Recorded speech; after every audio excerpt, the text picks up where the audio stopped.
2024ರ ವರ್ಷ ಭವಿಷ್ಯ ವಿಶೇಷ ಕಾರ್ಯಕ್ರಮಕ್ಕೆ ಸ್ವಾಗತ. ನಾನು ವಿದ್ಯಾ ಮಲ್ನಾಡ್, ನನ್ನ ಜೊತೆ ಇದ್ದಾರೆ ಮಮತಾ. 2023ರ ಏಳು ಬೀಳಿನ ಜೊತೆಗೆ 2024ಕ್ಕೆ ಕಾಲಿಡ್ತಾ ಇದ್ದೀವಿ. ದಿನಗಳು ಎಷ್ಟು ಬೇಗ ಕಳೀತಾ ಇದೆ ಅಲ್ವಾ? ಕ್ಯಾಲೆಂಡರ್ ಅನ್ನು ಕೂಡ ಅಷ್ಟೇ ಸ್ಪೀಡ್ ಆಗಿ ನಾವು ಬದಲಾಯಿಸ್ತಾ ಇದ್ದೀವಿ. 2024ನ ಅಥವಾ ಹೊಸ ವರ್ಷವನ್ನ ಜನ ಎರಡು ರೀತಿಯಲ್ಲಿ ವೆಲ್ಕಮ್ ಮಾಡ್ಕೊಳ್ತಾರೆ. ಒಬ್ರು ಪಾರ್ಟಿ ಜೊತೆಗೆ ಜೋಶ್, ಮತ್ತೊಬ್ರು 2024 ಹೆಂಗಪ್ಪ ಇರುತ್ತೆ, ನನ್ನ ವರ್ಷ ಭವಿಷ್ಯ ಹೇಗಿರುತ್ತೆ, ನನ್ನ ರಾಶಿಗೆ ಹೇಗಿರುತ್ತೆ, ಈಗೆಲ್ಲ ಕೂಡ ಯೋಚನೆ ಮಾಡ್ತಿರ್ತೀರಿ. ಹೀಗಿರುವಾಗ 2024ರ ವರ್ಷ ಭವಿಷ್ಯ ಹೇಗಿದೆ ಅಂತ ತಿಳಿಸ್ಕೊಡುವ ಪ್ರಯತ್ನವನ್ನ ಈ ಕಾರ್ಯಕ್ರಮದ ಮುಖಾಂತರ ನಾನು ಮತ್ತೆ ಮಮತಾ ಮಾಡ್ತೀವಿ ಅಂತ ಹೇಳ್ತಾ, ಇದೀಗ 2024 ಹೇಗಿರುತ್ತೆ, ರಾಜಕೀಯವಾಗಿರ್ಬೋದು, ಆರ್ಥಿಕವಾಗಿರ್ಬೋದು, ಮಳೆ ಬೆಳೆ ಹೇಗಿರುತ್ತೆ, ಆರೋಗ್ಯ ಹೇಗಿರುತ್ತೆ, ಇದೆಲ್ಲದ್ರ ಬಗ್ಗೆ ಮಮತಾ ಮಾತನಾಡ್ತಾ ಹೋಗೋಣ ಅಲ್ವಾ? ಭಾಗ್ಯದ ಬಾಗಿಲು ಅಲ್ವಾ, ಯಾರ್ದು ಓಪನ್ ಆಗುತ್ತೆ, ಮತ್ತೆ ಯಾವ ರಾಶಿಯವರಿಗೆ ಉತ್ತಮ ಫಲ ಇರುತ್ತೆ, ಯಾವ ರಾಶಿಯವರಿಗೆ ಮಿಶ್ರ ಫಲ, ರಾಜಕೀಯವಾಗಿ ಏನೆಲ್ಲ ಬದಲಾವಣೆ ಆಗುತ್ತೆ, ಮತ್ತೆ ಈ ಕೊರೋನಾದ ಬೇರೆ ಭಯ ಇದೆ, ಕೊರೋನಾದ ಆತಂಕ ಜಾಸ್ತಿ ಆಗುತ್ತಾ ಕಡಿಮೆ ಆಗುತ್ತಾ, ಮತ್ತೆ ಯಾವ್ಯಾವ ರಾಶಿಯವರಿಗೆ ಯಾವ್ಯಾವ ರೀತಿಯಾದಂತಹ ಪರಿಹಾರ, ಒಂದು ವೇಳೆ ದೋಷ ಇದ್ರೆ ಏನು ಅನ್ನೋದನ್ನ ತಿಳಿಸ್ಕೊಡೋದಕ್ಕೆ ಇವತ್ತು ನಮ್ಮ ಪಬ್ಲಿಕ್ ಟಿವಿಯಲ್ಲಿ ನಮ್ಮ ಜೊತೆಗೆ ಇಬ್ಬರು ವಿಶೇಷ ಅತಿಥಿಗಳಿದ್ದಾರೆ. ಮೊದಲನೇದಾಗಿ ಸ್ವರ ಜ್ಯೋತಿಷಿಗಳು ನಮ್ಮ ಪಬ್ಲಿಕ್ ಟಿವಿಯ ರಾಶಿ ಭವಿಷ್ಯದಲ್ಲಿ ಪ್ರತಿನಿತ್ಯ ಕೂಡ ಅವರ ಜ್ಞಾನ ಭಂಡಾರವನ್ನ ಬಹಳಷ್ಟು ಜನ ಫೋನ್ ಮಾಡ್ತವ್ರು ಪ್ರಾಬ್ಲಮ್ ಹೇಳ್ಕೊಂಡಾಗ ತಿಳಿಸ್ಕೊಡುವಂತಹ ರೇಣುಕಾರಾಧ್ಯ ಗುರುಜಿ ಇದ್ದಾರೆ. ಸೊ ಅವ್ರನ್ನ ವೆಲ್ಕಮ್ ಮಾಡ್ತಾ ಇದ್ದೀನಿ. ರೇಣುಕಾರಾಧ್ಯ ಗುರುಜಿ, ಕಾರ್ಯಕ್ರಮಕ್ಕೆ ಸ್ವಾಗತ. ಹಾಗೆ ಧಾರ್ಮಿಕ ಸಂಸ್ಥೆಯ ಸಂಸ್ಥಾಪಕರಾಗಿರುವಂತಹ ಶ್ರೀರಾಮ್ ಭಟ್ರು ಆಧ್ಯಾತ್ಮಿಕ ಚಿಂತಕರು ಕೂಡ ಹೌದು. ಸೊ ಅವ್ರನ್ನು ಕೂಡ ಕಾರ್ಯಕ್ರಮಕ್ಕೆ ವೆಲ್ಕಮ್ ಮಾಡ್ತಾ ಇದ್ದೀನಿ. ಭಟ್ರೆ, ಕಾರ್ಯಕ್ರಮಕ್ಕೆ ಸ್ವಾಗತ. ನಮಸ್ಕಾರ ಗುರುಜಿ, ಈಗ ಸಾಮಾನ್ಯವಾಗಿ ಹಿಂದೂ ಪಂಚಾಂಗದ ಪ್ರಕಾರ ನಾವು ಯುಗಾದಿಯನ್ನ ಹೊಸ ವರ್ಷ ಅಂತ ಕನ್ಸಿಡರ್ ಮಾಡ್ತೀವಿ. ಬಟ್ ನಾರ್ಮಲಿ ಈಗ 2024 ಜನವರಿ ತಿಂಗಳನ್ನು ಹೊಸ ವರ್ಷ ಅಂತ ಕನ್ಸಿಡರ್ ಮಾಡುವ ಒಂದು ವರ್ಗ ಇದೆ. ಸೊ ಈ ಕನ್ಸಿಡರೇಷನ್ ಕರೆಕ್ಟ್ ಇದೆಯಾ ಅನ್ನೋದು ನನ್ನ ಮೊದಲ ಪ್ರಶ್ನೆ. ಕನ್ಸಿಡರೇಷನ್ ಪ್ರಕಾರನೇ ಹೋಗ್ಬಿಡೋಣ ಅಂತ. ಇಲ್ಲ, ಸಾಮಾನ್ಯವಾಗಿ ಏನಾಗ್ತದೆ, ನಮ್ಮಲ್ಲೆಲ್ಲ ಹಿಂದೂ ಅಥವಾ ಸನಾತನ ಧರ್ಮದ ಪದ್ಧತಿ ಪ್ರಕಾರವಾಗಿ ನಾವು ಯುಗಾದಿಯನ್ನು ಹೊಸ ವರ್ಷ ಅನ್ನೋ ರೀತಿಯಲ್ಲಿ ಪ್ರಾರಂಭ ಮಾಡ್ತೇವೆ. ಅದಕ್ಕೆ ಪ್ರಕೃತಿಯೇ ಅದಕ್ಕೆ ತಕ್ಕನಾದಂಥ ರೀತಿಯನ್ನು ಸ್ಪಂದಿಸುತ್ತೆ, ಅದಕ್ಕೆ ತಕ್ಕನ ರೀತಿಯಲ್ಲಿ ಇರುವಂಥದ್ದು. ಹಾಗಾದರೆ ಅದು ಮೇಲ ಇದು ಕೀಳ ಅನ್ನೋ ರೀತಿಯಲ್ಲಿ, ಅದು ಮೇಲು ಕೀಳು ಅನ್ನೋ ರೀತಿಯಾದಂಥ ಪರಿಕಲ್ಪನೆಗಳಿರೋದಿಲ್ಲ. ನಮ್ಮ ಹಿಂದೂ ಪದ್ಧತಿ ಪ್ರಕಾರವಾಗಿ ಏನು ಆಚರಣೆಗಳನ್ನು ಮಾಡಬೇಕು ಅದನ್ನು ಆಚರಣೆ ಮಾಡ್ತಕ್ಕಂಥ ಒಂದು ಪದ್ಧತಿಗಳಿದೆ. ಈ ವರ್ಷ ಏನು ನಾವು ಆಚರಣೆ ಮಾಡ್ತೀವಲ್ಲ, ಈ ಇಂಗ್ಲೀಷ್ ಪದ್ಧತಿ ಪ್ರಕಾರ 2024ರ ಹೊಸ ವರ್ಷ ಅಂತ, ಇದನ್ನು ಮೋಜು ಮಸ್ತಿನಲ್ಲಿ ಕಳೀತಕ್ಕಂಥದ್ದು, ಮತ್ತು ಪ್ರಕೃತಿಗೆ ಮತ್ತು ಮಾನಸಿಕವಾದಂಥ ಸ್ಥಿತಿಗತಿಗಳಿಗೆ ವಿರುದ್ಧವಾಗಿ ನಡೀತಕ್ಕಂಥ ಒಂದು ಆಚರಣೆ ಪದ್ಧತಿಯಾಗಿ ನಾವು ಮೊದಲಿಂದಲೂ ಕೂಡ ಅದನ್ನು ಬೆಳೆಸ್ಕೊಂಡು ಬಂದುಬಿಟ್ಟಿದ್ದೀವಿ. ಆದರೆ ಅವರವರು ಬಿಟ್ಟಿದ್ದು, ಅವರವರ ಮನಸ್ಥಿತಿಗೆ ಬಿಟ್ಟಿದ್ದು, ಅವರವರ ಆಚರಣೆಗೆ ಬಿಟ್ಟಿದ್ದು. ಆದರೆ ಯಾವುದು ಮೇಲು ಯಾವುದು ಕೀಳು ಅಂತಕ್ಕಂಥ ನೋಡಿದಾಗ ಎರಡೂ ಕೂಡ ಪರಿಗಣನೆ ಆಗುತ್ತೆ. ಆದರೆ ಜ್ಯೋತಿಷ್ಯ ಶಾಸ್ತ್ರ ಪ್ರಕಾರವಾಗಿ ನೋಡಿದಾಗ ಆ ಸಂದರ್ಭ, ಹೊಸ ವರ್ಷ 2024 ಯಾವಾಗ ಪ್ರಾರಂಭ ಆಯಿತು, ಆ ಸಂದರ್ಭದಲ್ಲಿ ಗ್ರಹಗತಿಗಳು ಯಾವುದಿದೆ, ಯಾವ ನಕ್ಷತ್ರವಿದೆ, ಮತ್ತು ಯಾವ ಲಗ್ನದಲ್ಲಿ ಪ್ರಾರಂಭವಾಗುತ್ತೆ, ಆ ಸಂದರ್ಭದಲ್ಲಿ ಯಾವ ಗ್ರಹಗಳು ಯಾವ ಸ್ಥಿತಿನಲ್ಲಿ ಇದ್ದಾರೆ ಅನ್ನೋದ್ರ ಮೇಲೆ ನಾವು ಪರಿಗಣನೆ ಮಾಡಿ ವರ್ಷ ಹೇಗಿರುತ್ತೆ, ಯಾವ ರೀತಿಯಲ್ಲಿ ಅದು ಉತ್ತಮವಾಗಿರ್ತದ, ಯಾವ ರಾಶಿಯವರಿಗೆ ಉತ್ತಮವಾಗಿರ್ತದೆ, ಯಾವ ಕ್ಷೇತ್ರವರಿಗೆ ಅನುಕೂಲ ಅನ್ನೋ ರೀತಿಯಾದಂಥದ್ದನ್ನು ಆ ರೀತಿ ಪರಿಗಣನೆ ಮಾಡ್ತೀವಿ. ಓಕೆ, ಇನ್ನು ಗುರುಗಳೇ, ಶ್ರೀರಾಮ್ ಭಟ್ ಗುರುಗಳೇ, ಸಾಮಾನ್ಯವಾಗಿ ದಿನ ಭವಿಷ್ಯ ನೋಡ್ತಾ ಇರ್ತೀವಿ, ಈಗ ವರ್ಷ ಭವಿಷ್ಯ ನೋಡುವಂತಹ ಸಮಯ, ಅದನ್ನ ಕೇಳ್ತೀವಿ 12 ರಾಶಿಗಳಿಗೆ ಹೇಗಿದೆ ಅಂತ. ಅದಕ್ಕಿಂತ ಮುಂಚೆ ಈ ದಿನ ಭವಿಷ್ಯ ಹೇಳೋದು, ಪ್ರತಿನಿತ್ಯ ಟಿವಿ ಹಾಕೊಂಡು ಹೆಂಗಿದ್ಯಪ್ಪ ಅಂತ ನೋಡ್ಕೊಂಡು ಹೊರಗೆ ಹೋಗೋರು ಇರ್ತಾರೆ. ವರ್ಷ ಭವಿಷ್ಯ ಯಾವ ಒಂದು ಲೆಕ್ಕಾಚಾರದಲ್ಲಿ ಮಾಡೋದು ಗುರುಗಳೇ ಇದನ್ನ? ಅದೇ ಇಲ್ಲಿ ಇರುವಂತಹ ಸಮಸ್ಯೆ. ಯಾಕೆ ಅಂತಂದರೆ, ಈಗ ನಮ್ಮ ಯುಗಾದಿಯಿಂದ ಇನ್ನೊಂದು ಯುಗಾದಿ ಅಂತ ನಾವು ತೆಗೆದುಕೊಂಡ್ರೆ ಯುಗಸ್ಯ ಆದಿ ಅಲ್ವೇ, ಆ ಒಂದು ಪ್ರಕಾರವಾಗಿ ನಾವು ತೆಗೆದುಕೊಂಡ್ರೆ ಒಂದೇ ಪಂಚಾಂಗ ಸಾಕಾಗುತ್ತೆ ನಮಗೆ. ಫಲ ಹೇಳಲಿಕ್ಕೆ ಪಂಚಾಂಗ ಒಂದೇ ಸಾಕು. ಆದರೆ ಇಲ್ಲಿ 2 ಪಂಚಾಂಗಗಳು ಬೇಕು ಅಲ್ವಾ? ಹಾಗಿದ್ರೆ ಪಂಚಾಂಗ ಹೇಳುವಂಥದ್ದು ಬಹಳ ಮುಖ್ಯ. ತಿಥೈಶ್ಚೈಶ್ವರ್ಯಮಾಪ್ನೋತಿ, ವಾರಾತ್ ಆಯುಷ್ಯವರ್ಧನಂ, ನಕ್ಷತ್ರಾತ್ ಹರತೆ ಪಾಪಂ, ಯೋಗಾತ್ ರೋಗ ನಿವಾರಣಂ, ಕರಣಾತ್ ಕಾರ್ಯಸಿದ್ಧಿಶ್ಚ ಪಂಚಾಂಗ ಫಲಮುತ್ತಮಂ. ಹಾಗಿದ್ರೆ ಹೇಗೆ ಹೇಳ್ತೀರಿ ನೀವು ಫಲವನ್ನು ಅಂತಂದರೆ, ಈಗ ನೋಡಿ, ಹೊಸ ವರ್ಷದ ಪಂಚಾಂಗ ನಮಗಿನ್ನೂ ಬಂದೇ ಇಲ್ಲ ಅಲ್ವಾ? ಹಾಗಿದ್ದಿದ್ರೆ ಒಂದು 10 ವರ್ಷದ ಪಂಚಾಂಗನೋ ಅಥವಾ 50 ವರ್ಷದ ಪಂಚಾಂಗವನ್ನು ಮಾಡಿಟ್ಟು ಒಟ್ಟಿಗೆ ಪೂಜೆ ಮಾಡಿಬಿಡ್ತಾ ಇದ್ರು. ಹಾಗೆ ಮಾಡುವಂಥ ಕ್ರಮ ನಮ್ಮಲ್ಲಿಲ್ಲ. ಹಾಗಾಗಿ ಪ್ರತಿ ವರ್ಷವೂ ಕೂಡ ಆ ಗ್ರಹಸ್ಥಿತಿಗಳ ಬದಲಾವಣೆಗಳಿರುತ್ತೆ. ಹಾಗಾಗಿ ಇಲ್ಲಿ ನಾವು ಯುಗಾದಿಯವರೆಗೆ, ಈಗ ನಾವು ಮಾರ್ಗಶಿರ ಮಾಸದಲ್ಲಿದೆ, ಮಾರ್ಗಶಿರ, ಪುಷ್ಯ, ಮಾಘ, ಫಾಲ್ಗುಣ, ಇನ್ನೂ ಕೂಡ 4 ತಿಂಗಳ ಕಾಲಾವಕಾಶ ನಮಗೆ ಇನ್ನೂ ಕೂಡ ಇದೆ. ಹಾಗಾಗಿ ಇಲ್ಲಿ ಎರಡು ಪದ್ಧತಿಯ ಪ್ರಕಾರವಾಗಿ ನಾವು ಚಿಂತಿಸ್ತಕ್ಕಂಥ ಒಂದು ಕ್ರಮವನ್ನು ಹೇಳ್ತೇವೆ. ಹಾಗಾಗಿ ಒಟ್ಟಾರೆ ಅವರವರ ಭಾವ, ಅವರವರ ಒಂದು ಮನಸ್ಥಿತಿಗೆ ಅನುಗುಣವಾಗಿ ಹೊಸ ವರ್ಷ ಅಂತ ಚಿಂತನೆಯನ್ನು ಮಾಡ್ತಕ್ಕಂಥದ್ದು. ಇಲ್ಲಿ ಇಸ್ವಿ ಬದಲಾವಣೆ ಆಗ್ತಾ ಹೋಗುತ್ತೆ, ಇವರು ಹೇಳಿದ ಹಾಗೆ ಕ್ಯಾಲೆಂಡರ್ ಬದಲಾವಣೆ ಆಗುತ್ತೆ ಹೊರತು ಪಂಚಾಂಗ ಬದಲಾವಣೆ ಆಗಲ್ಲ. ಇಲ್ಲಿ ಎರಡೂ ಪಂಚಾಂಗಗಳನ್ನಿಟ್ಟು ನಾವು ಆಧಾರವನ್ನಾಗಿಸಿ ಹೇಳ್ತಕ್ಕಂಥ ಒಂದು ವ್ಯವಸ್ಥೆಗಳಿದೆ. ಹಾಗಾಗಿ ಇಲ್ಲಿ ಸಂವತ್ಸರದ ಒಂದು ಭವಿಷ್ಯತ್ತನ್ನು ಚಿಂತನೆ ಮಾಡಿದಾಗ ಈ ಒಂದು ಸಂವತ್ಸರದಲ್ಲಿ ಗುರುವಿನ ಬದಲಾವಣೆ ಒಂದಾಗುತ್ತೆ. ಅದರ ಮೇಲೆ ಒಂದು ಫಲದ ಒಂದು ಚಿಂತನೆಯನ್ನು ಈ ಒಂದು 2024 ನೋಡಿ 1/1/2024 ಮಾರ್ಗಶಿರ ಮಾಸದ ಕೃಷ್ಣ ಪಕ್ಷದ ಚತುರ್ಥಿ ಉಪರಿ ಪಂಚಮಿ ತಿಥಿಯಲ್ಲಿ ಈ ಒಂದು ಸಂವತ್ಸರ ಬರ್ತಾ ಇರತಕ್ಕಂಥದ್ದು. ಯಾವ ನಕ್ಷತ್ರ? ಮಘ ನಕ್ಷತ್ರದಲ್ಲಿ ಈ ಒಂದು ಸಂವತ್ಸರ ಪ್ರಾರಂಭವಾಗ್ತಕ್ಕಂಥದ್ರಿಂದ ಸಿಂಹರಾಶಿ ಆಗುತ್ತೆ. ಸಿಂಹರಾಶಿಗೆ ಅಧಿಪತಿಯೇ ರವಿಯಾಗಿ, ಆ ರವಿ ಯಾವ ಭಾವದಲ್ಲಿದ್ದಾನೆ, ಅದರಿಂದ ಗುರು ಯಾವ ಸ್ಥಿತಿಯಲ್ಲಿದ್ದಾನೆ, ಶನಿಯಲ್ಲಿದ್ದಾನೆ, ಈ ಒಂದು ಪ್ರಕಾರವಾಗಿ ಒಂದು ಸೂಕ್ಷ್ಮವಾಗಿ ಈ ಒಂದು ವರ್ಷದ ಒಂದು ಫಲವನ್ನು ಚಿಂತನೆಯನ್ನು ಮಾಡಬಹುದು. ಆದರೂ ಕೂಡ ಶಾಸ್ತ್ರದಲ್ಲಿ ಇದಮಿತ್ತಂ ಅಂತ ಹೀಗೆ ಅಂತ ಹೇಳಲಿಕ್ಕೆ ಆಗೋದಿಲ್ಲ. ಗುರುಜಿ, ಇನ್ನು ಪ್ರಮುಖವಾಗಿ ಅಂತ ಹೇಳಿದ್ರೆ ಕಳೆದ ವರ್ಷ ಅಂದ್ರೆ 2023ರಲ್ಲಿ ನಾವು ಬರಗಾಲವನ್ನು ವಿಪರೀತವಾಗಿ ನೋಡಿದ್ವಿ. ಸೊ ಈ ವರ್ಷ ಅಟ್ಲೀಸ್ಟ್ ರೈತರು ಅನ್ಕೊಳ್ತಾ ಇರ್ತಾರೆ, ಈಗ ರಾಶಿ ಭವಿಷ್ಯವನ್ನೆಲ್ಲ ದಿನಾ ನೋಡ್ತಾ ಇದ್ದವರು ಈ ಕಾರ್ಯಕ್ರಮದ ಮೂಲಕ ಅಟ್ಲೀಸ್ಟ್ ನಮಗೆ ಮಳೆ ಬಗ್ಗೆ ಏನಾದರೂ ಉತ್ತಮ ಸೂಚನೆ ಇರುತ್ತಾ, ಅಥವಾ ಈ ಸಲ ಕೂಡ ಮಳೆರಾಯ ಮುನಿತನ ಅನ್ನೋದು ಒಂದು ಪ್ರಶ್ನೆ ಇದೆ. ಏನ್ ಹೇಳ್ತಾ ಇದ್ದಾರೆ ಜ್ಯೋತಿಷ್? ಸಾಮಾನ್ಯವಾಗಿ ಪಂಚಾಂಗದ ಪ್ರಕಾರವಾಗಿ ನಾವು ಯುಗಾದಿನಲ್ಲಿ ಮಳೆ ಬೆಳೆಯ ವಿಚಾರಗಳನ್ನೆಲ್ಲವನ್ನು ಕೂಡ ಹೇಳ್ತಕ್ಕಂಥದ್ದು, ಮತ್ತೆ ಸಂಕ್ರಾಂತಿನಲ್ಲಿ ಹೇಳುವಂಥ ಪದ್ಧತಿಗಳಿದೆ ಸಾಮಾನ್ಯ ನಮ್ಮ ಹಿಂದೂ ಸನಾತನ ಧರ್ಮದ ಪ್ರಕಾರವಾಗಿ.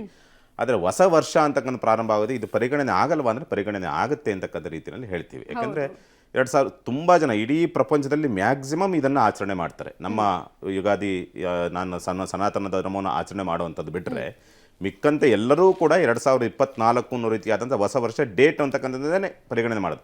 ನಿಮ್ದು ಯಾವುದು ಡೇಟ್ ಅಂತಂದ್ರೆ ಇಂಥ ತಿಥಿ, ಇಂಥ ನಕ್ಷತ್ರ, ಇಂಥ ವಾರ ಅನ್ನೋ ರೀತಿಯಲ್ಲಿ ಯಾರು ಹೇಳೋದಿಲ್ಲ. ಮೇ ತಿಂಗಳು 17ನೇ ತಾರೀಕು ಅಂತಲೇ ಹೇಳ್ತಾರೆ, ಇಂಥ ವರ್ಷ ಅಂತಕ್ಕಂಥ ರೀತಿಯಲ್ಲಿ. ಅದು ಬಹಳ ಮುಖ್ಯ, ಎಲ್ಲರಿಗೂ ಕೂಡ ಮನಸ್ಸಿನಲ್ಲಿ ಗಾಢವಾಗಿ ಉಳಿತಕ್ಕಂಥದ್ದು ನಂಬರೇ. ಯಾಕಂದ್ರೆ ಜ್ಯೋತಿಷ್ಯ ನಿಂತಿರ್ತಕ್ಕಂಥದ್ದು ಸಂಖ್ಯೆಯ ಆಧಾರದ ಮೇಲೆ, ನಾವು ಪರಿಗಣನೆ ಮಾಡೋದು ಕೂಡ ಸಂಖ್ಯೆಯ ಆಧಾರದ ಮೇಲೆ. ಜ್ಯೋತಿಷ್ಯ ನಿಂತಿರುವಂಥದ್ದು ಲೆಕ್ಕಾಚಾರದ ಆಧಾರದ ಮೇಲೆ. ಇಲ್ಲಿ ಎಲ್ಲವೂ ಕೂಡ ಇಡೀ ಬ್ರಹ್ಮಾಂಡವು ನಿಂತಿರ್ತಕ್ಕಂಥದ್ದು ಲೆಕ್ಕಾಚಾರ ಕ್ಷಣನೆಯ ಆಧಾರದ ಮೇಲೆ ನಿಂತಿರುವಂಥದ್ದು ಆಗಿರೋದ್ರಿಂದ ಸಾಮಾನ್ಯವಾಗಿ ಇದನ್ನು ಪರಿಗಣನೆ ಮಾಡಿದಾಗ ನಾನು ಆಗಲೇ ಹೇಳಿದಂಥ ರೀತಿಯಲ್ಲಿ ಮಖ ನಕ್ಷತ್ರ ಕನ್ಯಾ ಲಗ್ನದಲ್ಲಿ ಪ್ರಾರಂಭವಾಗ್ತದೆ ಈ ಹೊಸ ವರ್ಷ ಅಂತ. ಅಂದರೆ ಮಿಡ್ ನೈಟ್ 12 ಗಂಟೆನ ಸಮಯವನ್ನು ತೆಗೆದುಕೊಳ್ತೀವಿ ನಾವು. ಮಿಡ್ ನೈಟ್ 12 ಗಂಟೆ ಪ್ರಾರಂಭ, ಏನು ಡೇಟ್ ಚೇಂಜ್ ಆಗುತ್ತೆ 2024 ಅಂತ ಅದನ್ನು ಪರಿಗಣನೆ ಮಾಡ್ತೀವಿ. ಆ ಸಂದರ್ಭ ಸಂದರ್ಭ ಏನೈತೆ ಅದನ್ನು ಪರಿಗಣನೆ ಮಾಡ್ತೀವಿ. ಆ ಸಂದರ್ಭದಲ್ಲಿ ಯಾವ ರೀತಿಯಲ್ಲಿದೆ, ಸಾಮಾನ್ಯವಾಗಿ ಏನಾಗ್ತದೆ, ಕನ್ಯಾ ಲಗ್ನವಾಗಿ ಲಗ್ನಾಧಿಪತಿಯಾದಂಥ ವಕ್ರನಾಗಿ ಬಲವಾಗಿ ಕುಳಿತಿದ್ದಾನೆ, ಅದು ಒಂದು ರೀತಿಯಾದಂಥ ಫಲ ಕೊಡುತ್ತೆ. ಆದರೆ ಹೊಸ ವರ್ಷ ಪ್ರಾರಂಭ ಆಗುವಂಥ ಸಂದರ್ಭದಲ್ಲಿ ರಾಹುಕೇತುಗಳ ಪರಿಗಣನೆ ಇದೆ. ಅಲ್ಲಿ ರಾಹುಕೇತು ಕನ್ಯಾ ಲಗ್ನದಲ್ಲಿ ಕನ್ಯಾ ರಾಶಿನಲ್ಲಿ ಕೇತು ಇದ್ದಾನೆ, ಸಮಸಪ್ತಕದಲ್ಲಿ ರಾಹು ಇದ್ದಾನೆ. ಅದಾದ ನಂತರವಾಗಿ ವೃಶ್ಚಿಕ ರಾಶಿನಲ್ಲಿ ಬಂದು ಬುಧ ಮತ್ತೆ ಶುಕ್ರ ಕುಳಿತಿರ್ತಕ್ಕಂಥದ್ದು, ಧನುಸ್ಸು ರಾಶಿನಲ್ಲಿ ಬಂದು ರವಿ ಮತ್ತೆ ಕುಜ ಕುಳಿತಿರ್ತಕ್ಕಂಥದ್ದು. ಕುಜ ಸಣ್ಣ ಪ್ರಮಾಣದಲ್ಲಿ ಅಸ್ತನಾಗಿ ಕುಳಿತಿದ್ದಾನೆ. ಮತ್ತೆ ಕುಂಭ ರಾಶಿನಲ್ಲಿ ಶನಿ ಕುಳಿತಿದ್ದಾನೆ. ಮತ್ತೆ ಆಗ್ಲೇ ಹೇಳಿದಂತ ಇದು ಮೀನ ರಾಶಿನಲ್ಲಿ ರಾಹು, ಮೇಷ ರಾಶಿನಲ್ಲಿ ಗುರು ಕುಳಿತಿರ್ತಕ್ಕಂಥದ್ದು, ಸಿಂಹ ರಾಶಿನಲ್ಲಿ ಚಂದ್ರ ಇರ್ತಕ್ಕಂಥದ್ದು. ಇವೆಲ್ಲರ ಪರಿಗಣನೆಯನ್ನು ಮಾಡಿಕೊಂಡು ನೋಡಿದಂಥ ಸಂದರ್ಭದಲ್ಲಿ ಕೆಲವರಿಗೆ ಅನಾನುಕೂಲವನ್ನು ಕೆಲವರಿಗೆ ಅನುಕೂಲವನ್ನು ತರುವಂಥ ಸಾಧ್ಯತೆಗಳಿರ್ತದೆ. ನೀವು ಕೇಳಿದಂಥ ರೀತಿಯಲ್ಲಿ ನೋಡಿದಂಥ ಸಂದರ್ಭದಲ್ಲಿ ಬ್ಯಾಂಕಿಂಗ್ ಕ್ಷೇತ್ರಗಳೇನಿರ್ತದಲ್ಲ, ಆ ಬ್ಯಾಂಕಿಂಗ್ ಕ್ಷೇತ್ರದಲ್ಲಿರ್ತಕ್ಕಂಥವ್ರಿಗೆ ಸ್ವಲ್ಪ ಅವ್ಯವಸ್ಥೆಗಳಾಗ್ತಕ್ಕಂಥ ಸಾಧ್ಯತೆಗಳು ನಿರ್ಮಾಣವಾಗಿ ಬರ್ಬೋದು. ಅಂದರೆ ಆರ್ಥಿಕವಾದಂಥ ವ್ಯವಸ್ಥೆಗಳಲ್ಲಿ, ಅಂದರೆ ಸಾಲ ಕೊಟ್ಟಿರುವಂಥದ್ದು ತೆಗೆದುಕೊಂಡಿರುವಂಥದ್ದು ಏನಿರ್ತದಲ್ಲ ಅಲ್ಲಿ ಸ್ವಲ್ಪ ಅವ್ಯವಸ್ಥೆಗಳಾಗ್ತಕ್ಕಂಥದ್ದು. ಆದರೆ ಫೈನಾನ್ಸ್ ಮಾಡುವಂಥವ್ರು, ಹೊರಗಡೆ ಫೈನಾನ್ಸ್ ಮಾಡುವಂಥ ಕ್ಷೇತ್ರದಲ್ಲಿರ್ತಕ್ಕಂಥವ್ರಿಗೆ ಸ್ವಲ್ಪ ಅನುಕೂಲವಾಗ್ತಕ್ಕಂಥದ್ದು. ಜ್ಞಾನ ಭಂಡಾರ ಅಂದರೆ ವಿದ್ಯಾಸಂಸ್ಥೆಗಳು ನಡೆಸುವಂಥವ್ರಿಗೆ, ಮತ್ತು ಈ ಸ್ಟೇಷನರಿ ಸಂಬಂಧಪಟ್ಟಂತೆ ವಿದ್ಯಾ ಸಲಕರಣೆ ಸಂಬಂಧ ವಿದ್ಯಾಕ್ಷೇತ್ರ ಅಂದ್ಕೊಳ್ಳಿ, ಅವರಿಗೆ ಸ್ವಲ್ಪ ಅನುಕೂಲವಾಗ್ತಕ್ಕಂಥ ವರ್ಷವಾಗಿ ಪರಿಗಣನೆ ಆಗುತ್ತೆ 2024ನೇ ಇಸ್ವಿ. ಲೋಹ ವ್ಯಾಪಾರ, ಲೋಹ ಅಂದರೆ ಎಲ್ಲವೂ ಕೂಡ ಬರುತ್ತೆ, ಅಂದರೆ ಕಬ್ಬಿಣ ಆಗಬಹುದು ಅಥವಾ ಚಿನ್ನ ಆಗಬಹುದು, ತಾಮ್ರ ಆಗ್ಬೋದು. ಈ ಲೋಹ ವ್ಯಾಪಾರಸ್ಥರಿಗೆ ಅನುಕೂಲವಾಗ್ತಕ್ಕಂಥ ಸಂದರ್ಭಗಳು ಬರ್ತದೆ. ಧಾರ್ಮಿಕ ಕ್ಷೇತ್ರದಲ್ಲಿರ್ತಕ್ಕಂಥವ್ರಿಗೆ ಅನುಕೂಲವಾಗ್ತಕ್ಕಂಥ ಯೋಗ ಫಲಗಳು ಬರ್ತಕ್ಕಂಥ ಸಾಧ್ಯತೆಗಳಿರ್ತದೆ. ಮಾಧ್ಯಮ ಕ್ಷೇತ್ರದವರಿಗೆ, ಕಲಾ ವಿಭಾಗದವರಿಗೆ, ಅಂದರೆ ಕಲಾನಲ್ಲಿ ಎಲ್ಲಿ ಯಾವ ಕ್ಷೇತ್ರದಲ್ಲಿದ್ದರೂ ಆಗ್ಬೋದು, ಬಿಡುಗಡೆ ಅಲ್ಲ ಒಂದೊಂದನ್ನೇ ಹೇಳೋದಕ್ಕಾಗದಲ್ಲಿ ಕಲಾ ವಿಭಾಗದಲ್ಲಿರ್ತಕ್ಕಂಥವ್ರಿಗೆ ಅನುಕೂಲವಾಗ್ತಕ್ಕಂಥದ್ದು. ಸ್ವಲ್ಪ ನಿಧಾನ ಆಗ್ತದೆ ಅಷ್ಟೇ, ಆಗುವಂಥ ಪ್ರಗತಿ ಸ್ವಲ್ಪ ನಿಧಾನ ಆಗ್ತದೆ. ಫ್ಯಾಕ್ಟ್ರಿ ಮತ್ತು ಕೈಗಾರಿಕೆಯನ್ನು ನಡೆಸ್ತಕ್ಕಂಥವ್ರಿಗೆ, ಸಾಫ್ಟ್ವೇರ್ ಕ್ಷೇತ್ರ ಏನಿರ್ತದೆ, IT-BT ಕ್ಷೇತ್ರ ಅಂಥವ್ರಿಗೆ ತುಂಬ ಅನುಕೂಲವಾಗ್ತಕ್ಕಂಥ ಕ್ಷೇತ್ರ.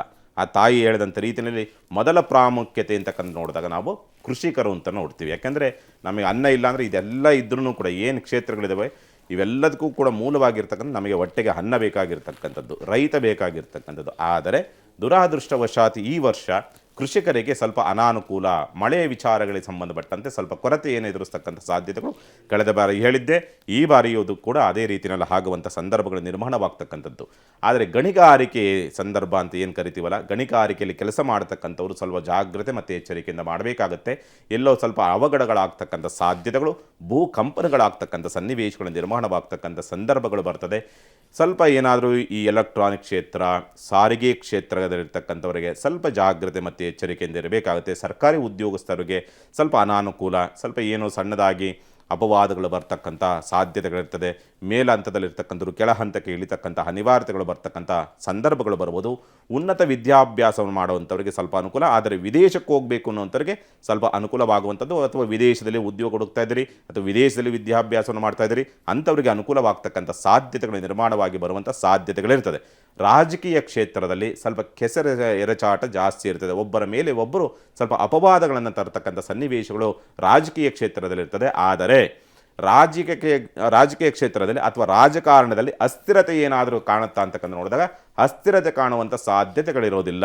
ಸಣ್ಣ ಪುಟ್ಟದಾದಂಥ ವ್ಯತ್ಯಾಸಗಳನ್ನು ಬಿಟ್ಟರೆ, ಅಥವಾ ಎಲ್ಲೋ ಗೌರ್ಮೆಂಟ್ ಕಿತ್ತೋಗ್ಬಿಡ್ತದೆ ಅಥವಾ ಮತ್ತೊಂದಾಗುತ್ತೆ ಮಗದೊಂದಾಗುತ್ತೆ, ಬೇರೆ ಯಾರೋ ಅಧಿಕಾರಕ್ಕೆ ಬರ್ತಾರೆ ಅನ್ನೋ ರೀತಿಯಲ್ಲಿ ಯಾವ ಅವ್ಯವಸ್ಥೆಗಳಾಗ್ತಕ್ಕಂಥ ಸಾಧ್ಯತೆಗಳು ತುಂಬ ಕಡಿಮೆ ಅನ್ನೋ ರೀತಿಯಲ್ಲಿ ಈ ವರ್ಷ 2024 ಸೂಚಿಸ್ತಾ ಇದೆ. ರಾಜಕೀಯನೂ ಸೇರಿಸ್ಬಿಟ್ರಿ. ಈಗ ತುಂಬಾ ಜನ ಕಾಯ್ತಾ ಇರ್ತಾರೆ ಮಮತಾ, ಹೇಗೆ ಏನು ಎತ್ತ ಅನ್ನೋದಕ್ಕಿಂತ ಈ ವರ್ಷ ಹೇಗಿರುತ್ತೆ ಅನ್ನೋದಕ್ಕೆ ನನ್ನ ರಾಶಿಗೆ ಹೆಂಗಪ್ಪ ಇರುತ್ತೆ ಅಂತ ಕಾಯ್ತಾ ಇರ್ತಾರೆ ತುಂಬಾ ಕುತೂಹಲದಿಂದ. ಕೆಲವೇ ಕ್ಷಣಗಳಲ್ಲಿ ದ್ವಾದಶ ರಾಶಿಗಳಿಗೆ ಹೇಗಿರುತ್ತೆ ಅಂತ ಕೇಳೋಣ. ಅದಕ್ಕಿಂತ ಮುಂಚೆ ಗುರುಗಳೇ, ಈಗ 2024 ಒಂದು ಝಲಕ್ ಹಿಂಗಿರುತ್ತೆ ಅಂತ ನಿಮ್ಮ ಲೆಕ್ಕಾಚಾರದಲ್ಲಿ ಹೇಳೋದಾದ್ರೆ ಇಡೀ ವರ್ಷದ ಭವಿಷ್ಯವನ್ನ ಹೀಗೆ ಹೇಳಿ ಮುಗಿಸ್ಬಿಡಿ ಗುರುಗಳೇ.